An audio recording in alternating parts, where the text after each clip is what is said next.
ગઢડા તાલુકાના એક ગામની 4 સગી બહેનો ગુમ થયાની ઘટના મામલે મહત્વપૂર્ણ અપડેટ સામે આવ્યા છે। ચારે બહેનો ઉત્તર પ્રદેશના નોઈડા શહેરમાં હોવાના સમાચાર મળ્યા છે। મળતી માહિતી મુજબ ગઈ 15 ફેબ્રુઆરીના રોજ બે મોટી બહેનો પોતાની બે નાની બહેનો સાથે અચાનક ગુમ થઈ ગઈ હતી। પરિવારજનો દ્વારા શોધખોળ હાથ ધરવામાં આવી હતી, પરંતુ ચારે બહેનોનો પત્તો ન મળતા અંતે પરિવાર ગઢડા પોલીસ સ્ટેશન ખાતે જાણ કરવામાં આવી હતી। ગઢડા પોલીસે જાણવા જોગ નોંધ કરી તાત્કાલિક તપાસ શરૂ કરી હતી।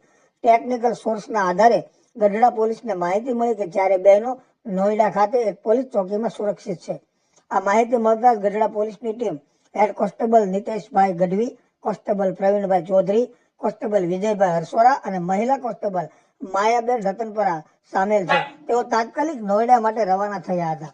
હાલ ચારેય બહેનોને ગઢડા પરત લાવવા માટે નોઈડામાં કાયદેસરની પ્રક્રિયા શરૂ કરવામાં આવી રહી છે।